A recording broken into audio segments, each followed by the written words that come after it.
İznik ko'li oldidan sizlarga bir video yozyapman. Oxirida bir ko'rsatarman. Qarang, ozodlik, erkinlik degan bir shiorlar ortida ba'zida makr hiylalar turadi. 1929-yil 31-martda Amerikada ayollarning bir namoyishida bir qancha ayollar chiqib sigaret chekkan. Namoyishda. O shu sigaret chekayotgan qator 5 ta 6 ta ayollar turgan rasmga olinib, butun keyin matbuotlarda tarqatilgan va bu sigaret ozodlik mayoqlari deb atalgan. Torches of Freedom deb atalgan. Go'yoki ayollarning ozodlik yo'lidagi mayoq deb ko'rilgan bu sigaret. Natijada Amerikada keyin ayollar yoppasiga sigaret chekishni boshlagan. Shu paytgacha ayollarning sigaret chekishi Amerikada uyat ish hisoblangan, xuddi biz jamiyatga o'xshab.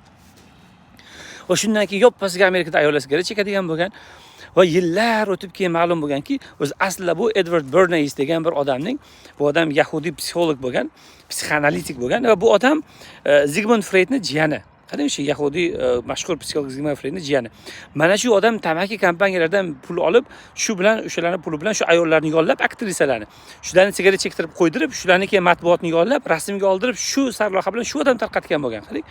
Va buni odamlar ozodlik deb ko'rgan ayollar va qancha ayol shu bilan sigaret chekadigan bo'lib, milliardlab dollar bu sohada, o'sha tamaki sohadagi kompaniyalar, jumladan American Tobacco boshqalar foyda qilgan. Va millionlab ayollar mana o'pka rakiga chalinib, bolalar defekt bilan tug'ilib, kamchilik bilan tug'ilib, Amerikada qancha kasallikka, baloga sabab bo'lgan bu narsa. Va lekin mana jamiyatga shu balo, ayollarning sigaret chekishi degan balosi olib kirilgan, subhanalloh. O'sha uchun kosa tagi nim kosa bo'ladi va bu narsalarni anglashga harakat qilish kerak, vallohu alam. Va mana bu Iznik ko'li azizlar. Bu tomonlari ajoyib o'rmonlar. Qarasangiz bo'ladi, juda ham qalin.